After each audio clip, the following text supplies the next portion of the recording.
Hey, Dane, how we doing? Now at 9, the Bears lock down the number 2 in the NFC despite losing to the Lions in the final game of the season, and it sets up a matchup with their biggest rival. And commuters beware, the State and Lake CTA station will close for 3 years starting tomorrow. Plus, many questions remain after the U.S. military captured Venezuela's president in a surprise operation. Live from Chicago, this is Fox 32 News Sunday. And thank you for being with us tonight. I'm Dawn Hasbrook. The Bears will have at least one home game this postseason after clinching the number 2 seed in the conference. And we now know they will play the Packers next week at Soldier Field. Tina Nguyen is here to break it all down. Tina, it doesn't get more exciting than that. Yeah, Dawn, and it was just announced Packers and Bears will officially be played next Saturday at 7 p.m.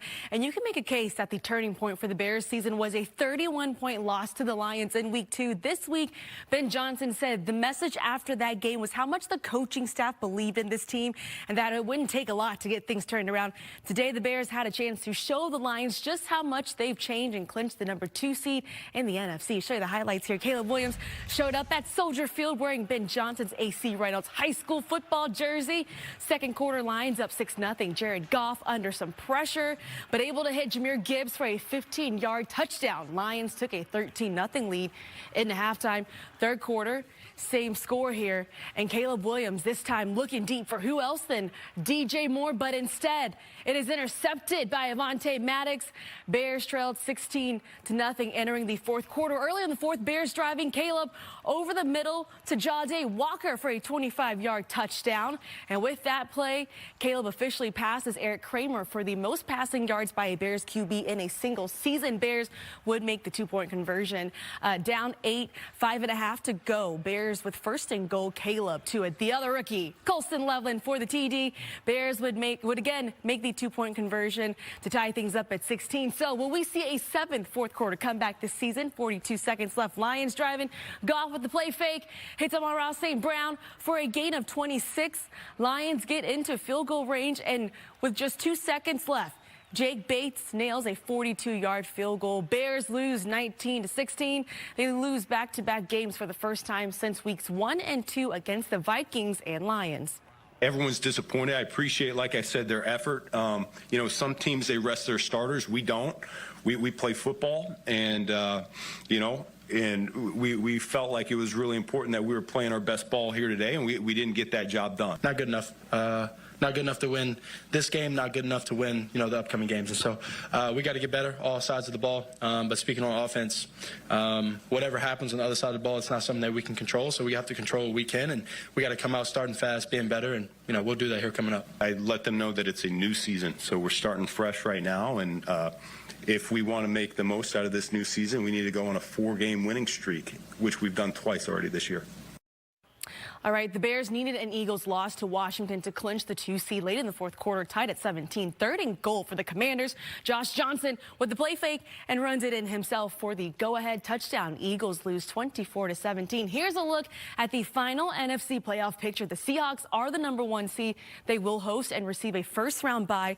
The Bears, as we have mentioned, are the 2 seed. Will face the Packers next Saturday. The 7th seed here at 7 p.m. Eagles are the number 3 seed. They'll take on the 49ers, and the Panthers, the 4 seed, they'll host the Rams. Keep it right here on Fox Chicago. Later in sports, much more reaction from inside the Bears locker room. Dawn. Thanks, Tina. Well, if you can believe it, the Bears and Packers have only played each other 2 times in the postseason. The first matchup back in 1941. The Bears beat the Packers 33-14. The last time the 2 teams played each other in the playoffs was back in 2011, and the Packers won 21-14. Well, let's talk different numbers. Turning now to the weather. Let's take a live look outside. It's a beautiful night. Meteorologist Mark Strell is in for Emily. He's in the Weather Center with the first check of the forecast. Yeah, in fact, those numbers today up to about normal, and from here on out, it's just a growth spurt in terms of warm temperatures for the next week. Here's a look outside right now. We do have some cloudy skies, but those clouds will clear overnight tonight, and our temperatures will drop down into the teens. Daytime high temperatures today, again, right on par with average. We made it up into the lower 30s. These are the high temperatures today. Now check out this next chart. This is the current number. And you can see those numbers really haven't changed. That's because our numbers are going to hold stable overnight tonight, and that gives us a base so that we can build into the 40s tomorrow, into the mid and upper 40s later this week. I think we can hit 50 at some point. Ooh. Stay tuned. We will. Thanks, Mark. A heads up for those commuting down to the Loop. Beginning tomorrow, the State and Lake CTA station will be closed for the next 3 years. The station will be completely demolished and rebuilt. It will not reopen until 2029. The State and Lake Station is more than 100 years old, so new elevators, a glass canopy for weather protection, better lighting, and wider platforms are all part of the plan when the project is completed, so there will need to be adjustments to your commute. For example, L riders using the brown, green, purple, orange, and pink lines will have to get off at either Washington and Wabash or Clark and Lake.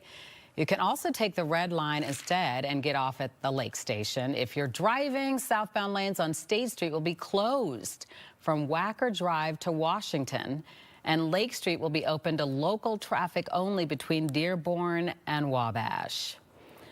And now to the developing situation in Venezuela. Moments ago, President Trump spoke on Air Force One about the U.S. military capturing Venezuela's president.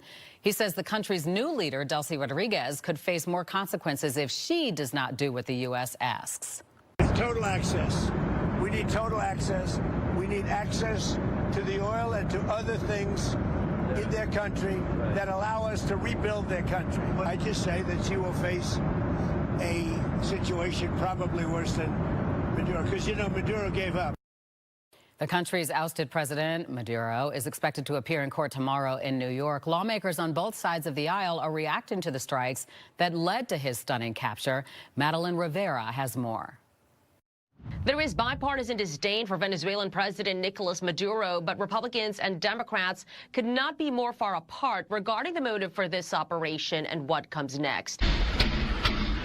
Many Republicans say the administration had the authority to do this mission because they were carrying out an arrest warrant for Maduro and his wife. This was a law enforcement proceeding to capture someone who has been indicted on some very serious charges of killing Americans, much different than a military move against a military adversary. Democrats, though, say the administration violated the law by not seeking approval from Congress and undermined its power to declare war. Many of my colleagues want to avoid voting if at all possible, but to say this isn't a military action that requires congressional authorization, I think is to put your head in the sand. The president has also indicated an interest in Venezuela's oil. Vice President J.D. Vance says it's Venezuela who stole American oil property. And moving forward, the administration pictures a future where oil companies invest in Venezuela with the revenues benefiting its people. GOP Senator Rick Scott is backing that vision. The oil companies are going to come back. They're going to rebuild this country. It's going to be great opportunities for Venezuelans. Venezuelans should be the richest country in South America. The president said they did not notify Congress before the operation, partly because they were afraid of leaks that could endanger service members. Democrats are not buying that argument. My reaction to that is the Gang of Eight does not leak. The Gang of Eight should be read into this. That's the leadership in the House, the Senate, and the intelligence community. They should have been informed. Democratic leaders are calling for the Trump administration to brief the Gang of Eight, followed by all members of Congress. Meantime, the president is expected to have a previously scheduled meeting with House Republicans on Tuesday. Sources tell Fox the purpose of that meeting was to talk about the midterms, but Venezuela is likely to come up. In Washington, Madeline Rivera, Fox News. The reaction to the capture of the Venezuelan president continues today with another gathering in Schaumburg. People on both sides of the issue voicing their concerns. Well, today, a group speaking, they say, for Venezuelans. All the Venezuelans today are celebrating. In Schaumburg Sunday, a gathering in support of the people in Venezuela after President Nicolas Maduro was captured and taken into U.S. custody. A Facebook post stating, "Chicago, we raise our voices for a real, peaceful transition and for the freedom of Venezuela." A dictatorship has killed and committed a lot of crimes in our country during 25 years, more than 25 years, actually. All right, so we are here celebrating. We, the Venezuelans, support what President Trump is doing. We are not against it. we supported every Venezuelan around the world, and we're talking about 10 million Venezuelans around the world are supporting this. The group coming together at Top Arepa restaurant to talk about the future for Venezuelans. We finally see something we believe we never are going to see. Maduro's in jail, and we are going to finally get in a government in transition. Donald Trump, shame on you! Donald Trump, shame on you! No war, no proof! A day before, another gathering, filling Federal Plaza with many against the capture. We see the wannabe dictator in open violation of international law and U.S. law, invading a sovereign country, kidnap their president, kidnap their first lady, and call this just. This is a criminal act and must be denounced. The protesters held signs saying it was about oil and not just illegal drugs. We all know the real reason behind these attacks, and it's U.S. access to oil. That's right. This warmongering and resource greed is a symptom of imperialism. But in Schaumburg, this group saying they speak for Venezuelans, happy to see Venezuelan President Maduro gone and a transition. We've been killed. We've been persecuted. Most of all are being persecuted. We're here because we were fleeing persecution in that country. Taking away Maduro is one great first step. It's a lot of things to do. We're still expecting. It's not safe for us to go back there right now. There's still people there. There's criminal. They should be taken away sooner or later. But we're glad that this happens. And a major question with all of this is whether the U.S. will have boots on the ground in Venezuela. This morning, we spoke with Professor William Muck of North Central College, and he talked about what we've done in similar situations in the past. If we look back through history, so I think we need to go back to 1989 in Panama when the United States removed Manuel Noriega for the only really comparable historical example. And we had thousands of troops on the ground there. So that's the real question. Can the Trump administration do this without putting boots on the ground? The president said he was okay with that, but nevertheless, there doesn't sound like there's a real plan to do that. So this is the really important question because we have no idea how this is going to be implemented. Stay with us for the latest developments on the U.S. action in Venezuela. When we are not on the air, you can find the most up-to-date information on our website, fox32chicago.com, and on the Fox Local app. Still to come tonight, some incredible movies came out in 2025. Up next, our Jake Hamilton picks his top 5. No matter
There were many amazing movies to hit theaters in 2025, but which ones were considered the best? Jake Hamilton breaks down his top 5. That's right, guys. It is my yearly tradition where I look back on my top 10 favorite films released over the last 12 months. They're the ones that made me laugh, that made me cry, and reminded me of why I love sitting in a dark theater with strangers and getting lost in a great story. I'm counting down my picks for the top 5 best films of the year, starting with number 5.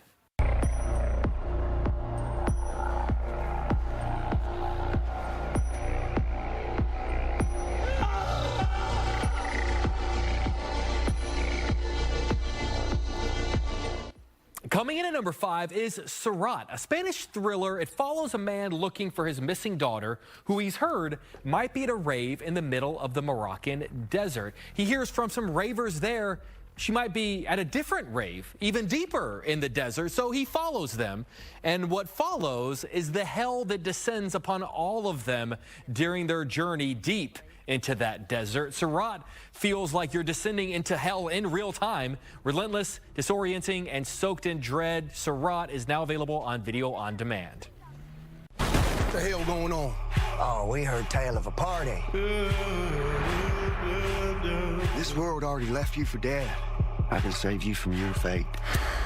You don't need no saving. Yes, you do. And you are? I am. Your way out. Don't cry. It's all better now.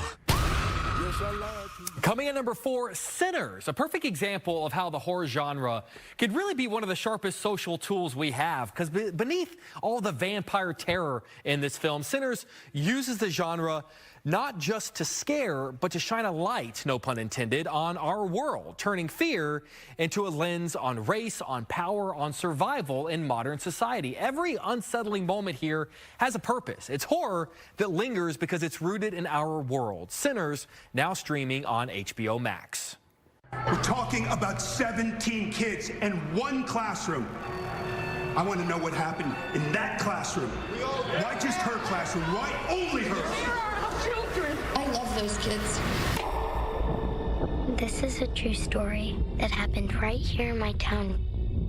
A lot of people die in a lot of really weird ways in this story, but you're not going to find it in the news. Those kids walked out of those. Coming in at number 3, Weapons. Now, movies that ask big questions, like, for instance, why did all of the kids in one classroom get up in the middle of the night, spread their arms, and run away? Those movies only work if the answer is satisfying. And with Weapons, the big answer is kind of an all-time classic. Instead of collapsing under the weight of its big mystery, the reveal elevates the story into the upper tiers of horror films, giving us a final act that will be talked about for years and could be on its way to a big Oscar win. Weapons, now streaming on HBO Max. The universe is large. And it contains multitudes. But it also contains me. Coming in at number 2, The Life of Chuck, a little talked about, highly underappreciated Stephen King adaptation. The Life of Chuck is quite simply a beautiful film about a less than extraordinary life. And it's not about a life that's particularly special or noteworthy. It's a love letter to a man who just lived a normal existence, and why there's nothing wrong with that. The Life of Chuck is a quiet miracle of a movie. Instead of asking you what your life added up to, it asks you, what did your life mean? It's a truly beautiful masterpiece I hope more people discover in the years to come. The Life of Chuck, now available on video on demand. I wanted to protect you from all your mom's stuff, from all my stuff, even though I know that's impossible. This is the end of the line. Not for you.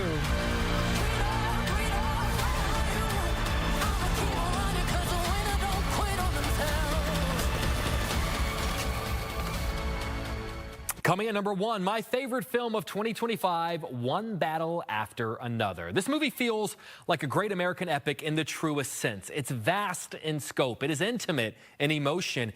It's wildly funny, and it's also deeply aware of the country it is reflecting. But what makes it special is how timeless it feels. This movie could have been released in 2025 or 1975. Writer-director Paul Thomas Anderson has created an old-school giant of American cinema that manages to thrill and to think all at the same time. It's sweeping without being sentimental. It is urgent without being preachy, and powerful because it understands that America is not defined by a single victory, but the battles that we keep fighting. One battle after another is streaming now on HBO Max.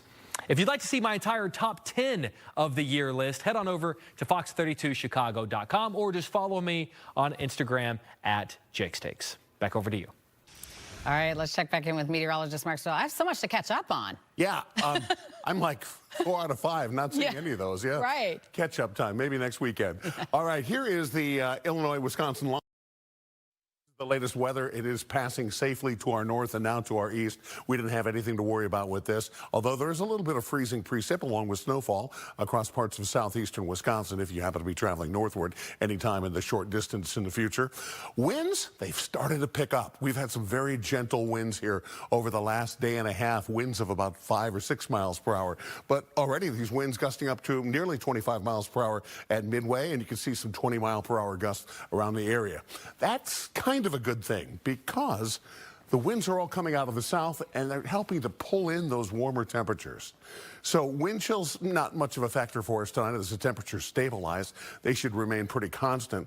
We have cloud cover right now. Actually, look at this. The temperature's actually holding constant, maybe going up a degree or two from your neighborhood. And by 10 o'clock tomorrow morning, temperatures up to about 35.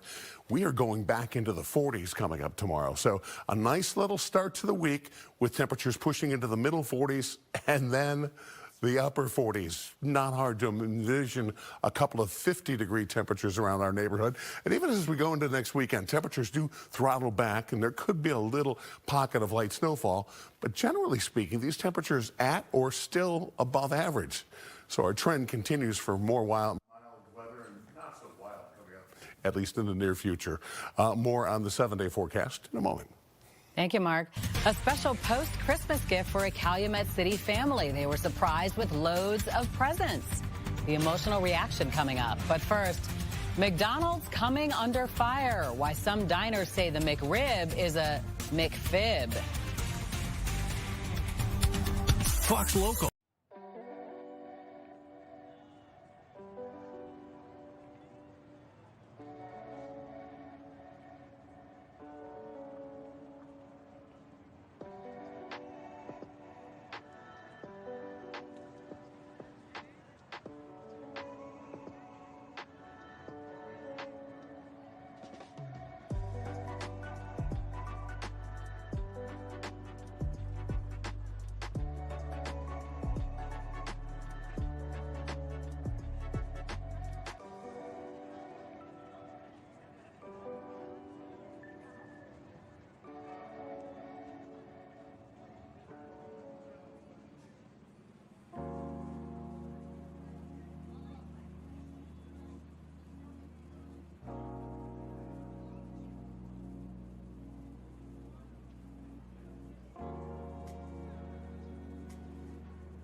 A class action lawsuit filed against McDonald's here in Illinois. The plaintiffs believe the fast food giant is lying about what the popular McRib is made of. The lawsuit claims the name and presentation of the McRib would lead a reasonable consumer to believe it contained rib meat when it actually does not. McDonald's says it uses 100% boneless pork and that it never claimed to use rib meat. The McRib made its world debut in 1982 and has sporadically appeared on McDonald's menu ever since. Warren Buffett is officially calling it quits from his company. He's been the principal leader of Berkshire Hathaway Holding Company for 60 years and became one of the world's richest men. He's now handing over the reins of his company to Greg Abel, who started at the company about 26 years ago. Even though Buffett is very wealthy, he still lives in the same house he bought back in 1958, located in Omaha, Nebraska. At the time, he bought it for only $31,500. Still ahead, a former employee speaks with Fox Chicago after two incidents at Bally's Casino in River North, why he claims the casino knew about the issues for a while, but never addressed it. All right, mild temperatures coming all week long with temperatures in the 40s. Maybe even some 50s. We're not going to see a whole lot of sunshine. I'll tell you when our next chance for rain, snow, and sun is coming your way. Your 7-day outlook straight ahead. My mind.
We are following several top stories at the bottom of the hour. Venezuela's interim leader, Delcy Rodriguez, has released a message inviting President Trump to collaborate with her on the future of the country. This comes after President Trump told reporters on Air Force One that Rodriguez could, quote, pay a very big price if she doesn't fall in line with U.S. demands, including access to oil. The U.S. military captured Venezuela's President Nicolas Maduro and his wife overnight Saturday. Maduro is expected to appear in court in New York tomorrow on drugs and weapons charges. And for those of you who commute down to the Loop, pay attention to this. Tomorrow, the State and Lake CTA station will close. The 120-year-old station will be demolished and will be rebuilt to be ADA accessible. It will not reopen again until 2029. And we've had seasonable temperatures this weekend, but soon it's going to get a lot warmer out there. Meteorologist Mark Stoll is here with the good news. Yeah, if you like warmer temperatures, especially in January, I've got some great news for you. Awesome. We're going to push through the 40s and might even hit 50 degrees. Can you just say that again? You know, we might even hit 50 degrees. Now, we're not going to the beach quite yet, but still, this takes the sting out of January, doesn't it? Overnight tonight, those temperatures remaining pretty constant. We've got overnight low temperatures about where we are right now. Look for daytime high tomorrow, right around the lower 40s, and then we push into the mid 40s by, let's say midweek. Here's a look at the rest of the day planner taking you through the rest of the week. We've got temperatures in the upper 40s, and Dawn, it's not too hard to imagine a 50 stuck in there somewhere. Wonderful, Mark. Thank you. Well, after our story aired about security concerns at Bally's Casino in River North, a former employee reached out to Fox Chicago, and he claims the casino has known about the problems for months but has done little to try to stop it. Brett Bagansky explains why he started documenting the issues. We had been reaching out to the company since the day we opened. Steve Zaldua is a former dealer at Bally's Casino in River North, who worked there from the time it opened until last October. Someone stole the dice right off of the dice table. Zaldua said he and his co-workers started fearing for their safety, whether it was inside. Fight broke out in front of my craps table. Or outside. Our employees was assaulted on the walk to the parking garage. I was one of the few people who was actually documenting these things. From April of 2024 to last June, emails show Zaldua sent multiple complaints to supervisors at Bally's and documented multiple incidents his coworkers endured from unruly patrons, including death threats, threats of physical violence, homophobic slurs, as well as feeling helpless witnessing fights on the casino floor where Zaldua alleges patrons many times were allowed to stay. You work there. Are there armed security guards there? Aside from the IGB agents, which are maybe like 2 or 3 officers that are on site at all times, no. All security could do is just stand there in their blue shirts because they really can't do anything. I once again reached out to Bally's for comment about the latest allegations from this former employee, and they didn't comment about that, but they did bring up the armed robbery at the parking garage across the street. They said they do not own, operate, or manage that parking garage, and that their security guards acted as good Samaritans during that incident. So I once again reached out to them to ask them about their security guards. Are their security guards armed? And if somebody is feeling unsafe, could somebody request an escort to their car? I'm still waiting on an answer for that. Bally's sent us a statement saying, in part, Bally's takes its responsibility to safety and to the surrounding community seriously and partners with a third-party security firm to provide 24/7 armed security coverage in key areas surrounding our location. So hopefully the new location will take security a little more seriously. Security experts Chuck Sedano and Mike Barbieri appeared on Chicago Live Tuesday, criticizing how Bally's handles security at the temporary location after an armed robbery in the parking lot and an employee getting assaulted and robbed in the casino bathroom. In Las Vegas, every security guard, every undercover guy, they're all armed. And I went up the chain of command and it fell on empty ears. Meanwhile, Zaldua hopes somebody at the casino will finally listen. In River North, Brett Bagansky, Fox Chicago. Chicago police are looking for a person of interest in a homicide in Little Village last month. Police sharing this video of the incident. It's tough to make out who it is, but police marked the person of interest with a red arrow. Police say this person shot a woman who was inside of a vehicle on West 23rd Place December 19th. If you have any information about the shooting, contact Area 4 detectives. A major loss for the Chicago food scene and for the Fox Chicago family. Chef Steve Chiappetti has died. He passed away unexpectedly on Friday. He appeared on our channel a number of times over the years, including just a few weeks ago to preview New Year's Eve. Chiappetti was a Southside native who helped to shape the culinary scene at many of Chicago's best restaurants. Most recently, he served as executive chef at the Albert in Streeterville. His family was also behind Chicago's oldest slaughter and packing house, Chiappetti Lamb and Veal, which was the last remaining slaughterhouse in the Chicago stockyards. Chiappetti leaves behind a wife and 2 children. He was only 58 years old. Amazon hoping to build a retail development in Orland Park. The 35-acre site is located at the southwest corner of 159th Street and LaGrange Road. Amazon says the store would offer a wide selection of products, including groceries. There could be dining locations as well. Orland Park's Planning Commission is expected to discuss the proposed site during a meeting on Tuesday. I'm Tina Wynn. Next in sports, Blackhawks in the middle of a back-to-back and back on home ice taking on the Golden Knights. An update on Connor Bedard's injury, plus the Bears were hopeful for payback against Dan Campbell and the Lions, but today they came up short. Cassie Carlson has the latest from Soldier Field. No matter how you start your day.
Welcome back. Time now for sports. Bears looking for some payback against the Lions after a 31-point loss in week 2 that still lingered in the locker room. Ben Johnson and company looking to close out the regular season on a positive note while also building some momentum heading into the postseason, all to be let down at home earlier today, coming up short against the Lions 19-16 and finishing 2-4 in their division. And now Bears must turn the page to the Packers in the wild card round next weekend. Cassie Carlson brings us the latest from Soldier Field.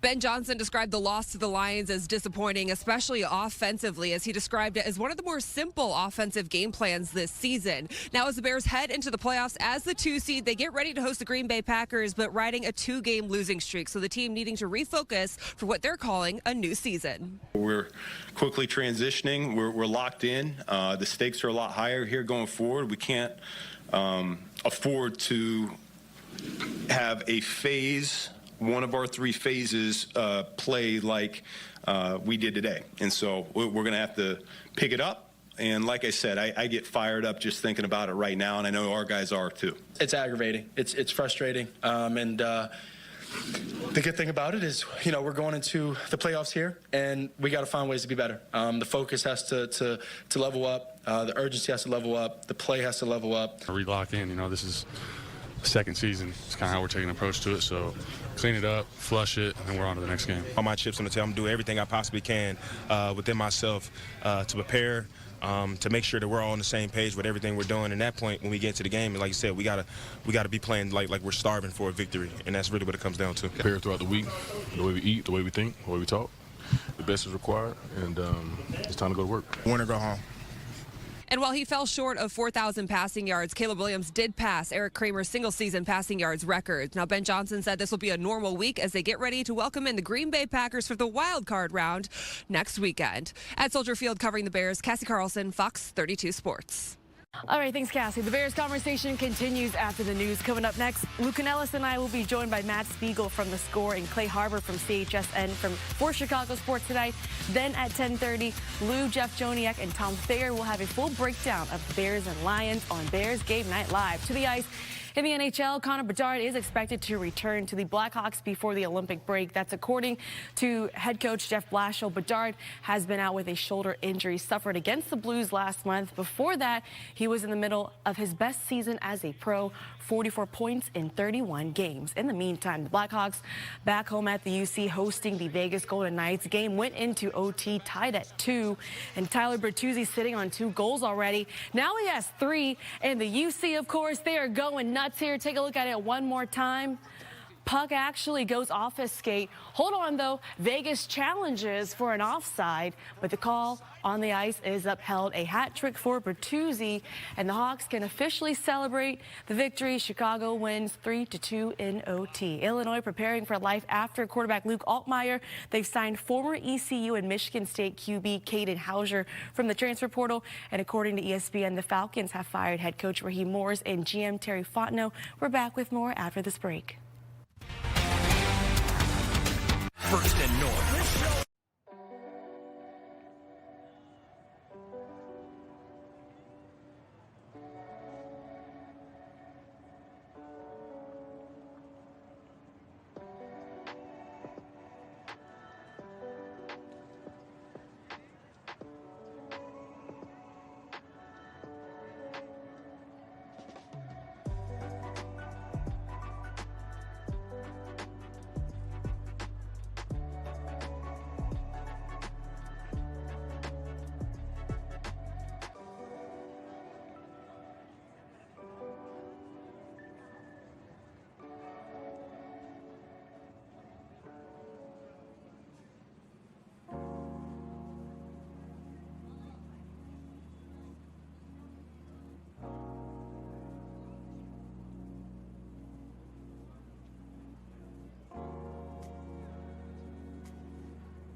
Looking to give back after the holidays? There is one service where you get to enjoy having a puppy in your home for about a year. Nate Foy explains. Do you have room in your heart or home for a little one just like this? The Seeing Eye, a nonprofit and the oldest guide dog school in the world, is looking for puppy raisers to prep pups before they start their life of service. Being a puppy raiser is a life-changing experience. Lauren Christie has raised 9 puppies since 2012. Like her, dog lovers in parts of New Jersey, New York, Maryland, Pennsylvania, and Delaware can volunteer to raise a dog for the first year of their lives. The puppy is delivered to you at between 7 and 8 weeks old. The organization breeds and trains 500 puppies a year, and each one needs a basic foundation to set them up for a life of service, which is where the volunteers come in. You assume the responsibility of raising this dog and exposing them to a whole host of different experiences, taking them to stores, taking them on outings, taking them to puppy club, so that you can be supported with their basic obedience and their house manners. To help with that, once you become a puppy raiser, you automatically become part of the local puppy club. Make sure that you have a community of other volunteers that you can have shared experience with. And that's a big part of the success and fun of being a volunteer puppy raiser, is the other people that you meet that are like-minded. They love dogs, but they're doing it as an act of service. And anyone can do it, as long as you're willing to raise the dog until they're roughly 14 to 16 months, even if you have kids or other pets in your home. The Seeing Eye covers all the costs of the food and the veterinary care for the puppies that are Seeing Eye pups. So really what the volunteer is donating is their time, their effort, their love for that dog. But the catch is, you have to give the dog back when it's time for them to start their formal 4-month service training, something puppy raisers say is difficult, but at the same time, rewarding. It's very similar to sending your kid off to college, right? You're going to miss them, and life's not going to be the same, but you're very proud of them, and you know that they're going to go on to do bigger and better things and make a difference in the world. The dogs ultimately get paired with a blind person in the U.S., Canada, or Puerto Rico, but if a dog doesn't make the grade as a service animal, the puppy raiser gets the first opportunity to adopt the pup they raised. In New York, Nate Foy, Fox News. We know it's after Christmas, but this can go a long way to help your family. Thank you. A Calumet City family getting a special holiday gift after Christmas. The mayor, the fire department, and the police department surprised Ada Britton and her 3 grandchildren with Christmas presents. They included toys and electronics.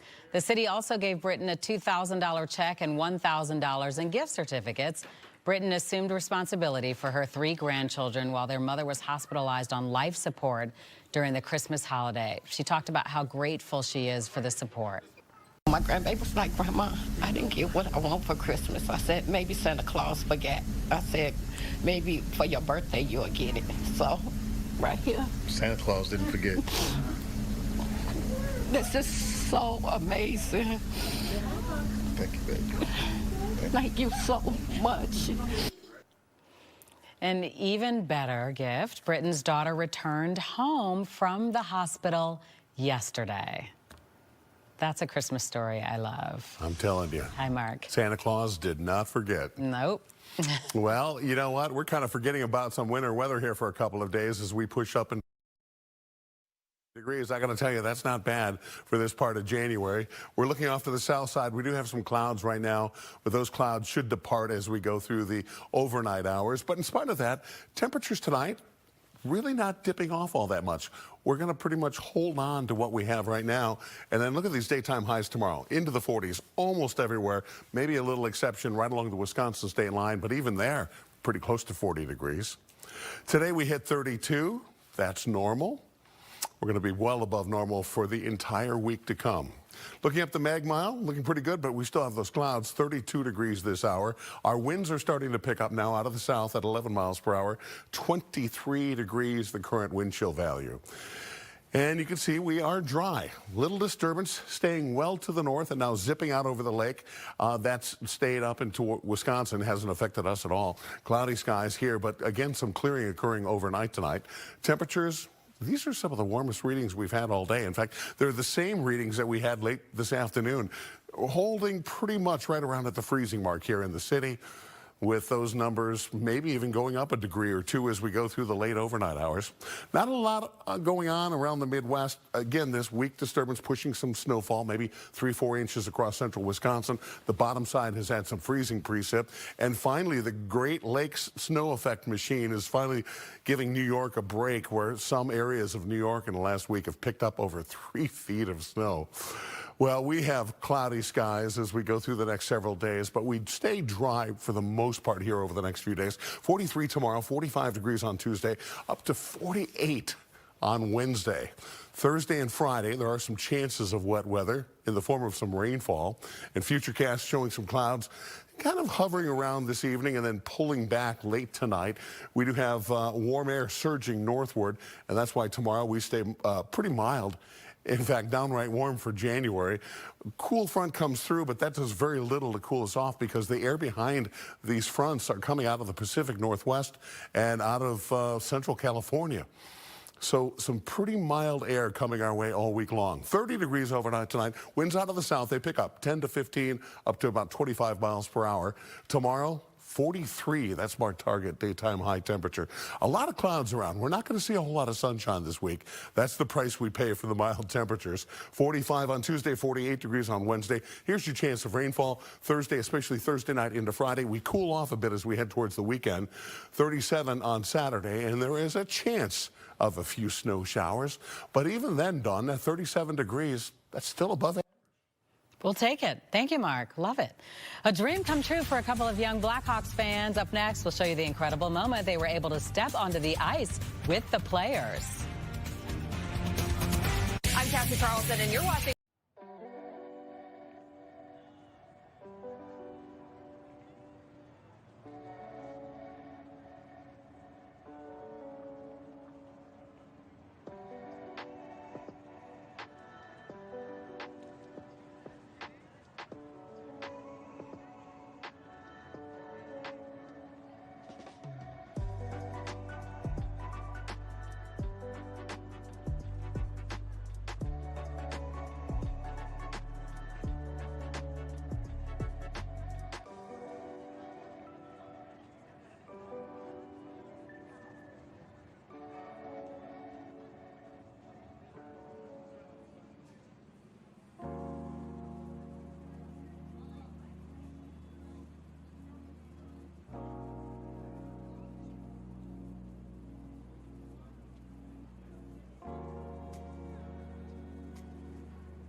A dream comes true thanks to Make-A-Wish and the Blackhawks. They open the new year by moving a couple of young fans closer to the ice, closer than most ever get. Terrence Lee takes us inside that moment when it was just them, the ice, and the players.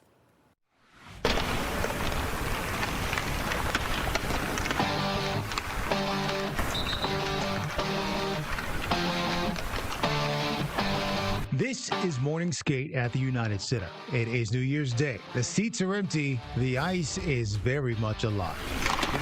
One of the teens is JT Byers. He's 16 years old, lives with cystic fibrosis. Hockey has never been simple for him.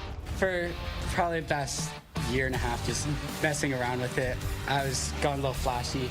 Didn't go safe route. It didn't turn out well for me, but out here for the fun. That fun showed up fast. Missed shots, big grins, no one keeping score. They were awesome. They had great perspective. They couldn't wait to kind of do the shootout. Waiting for her turn was Aubrey Malloy. She is 13 and from Joliet. She lives with a heart condition and a defibrillator. This was her first time in full hockey gear. It's a lot. It doesn't even feel real. I don't even feel like I'm really here. I feel like I'm kind of like floating. Floating turned into moving, slow at first, then a little braver. These kids are going through something way worse than we'll ever experience, and to be able to bring joy, and then even just their attitudes, you know, how they approach the day and what they're facing, and just to have a lot of fun with them, and you know, remind us that there's more to life. From behind that glass, JT's dad saw it all, every step, every smile. And to see him today, actually kind of able to skate around like a, you know, he's doing awesome. For Aubrey's family, this ice carries memories. Her dad loved hockey.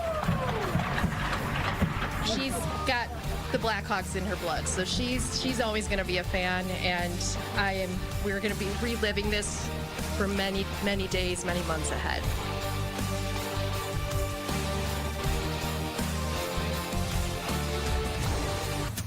Mark has one final check of the forecast after the break. When you find yourself betting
For all you dog lovers out there, this story is for you. The TSA released this year's Canine Calendar. It features 13 of the TSA's explosive detection dogs. One of them is the winner of last year's Cutest Canine contest. The calendar is, by the way, free to download on the TSA's website. What a cool idea. You know, it always amazes me how it's not just one breed that has that sharp nose. Oh, yeah. You know, it's all kinds of dogs, you know. Very cute dogs. Yeah, well, I guess that's the prerequisite. You got to be a cute dog to work for the TSA. Yeah. Here's what's going on this week. We do have some very mild temperatures coming our way. Love. We've got overnight low temperatures into the 30s and 40s, and daytime highs up into the 40s. I think we hit 50 degrees this week, Dawn. So it'll melt a lot of what we're seeing. You know, whatever is around there, that dirty snow in the end of the parking lot. Still see it. I think we're going to kiss that goodbye. Good. This is all good news. Yes, it is. Thank you, Mark. And thank you for joining us tonight on this Sunday. Good Day Chicago starts tomorrow at 4:30. And now you can stream Fox 32 on your smart TV with Fox Local. Just search for the app. We'll see you tomorrow. Chicago Sports Tonight is up next. Go Bears, even though they lost. Yeah, good night.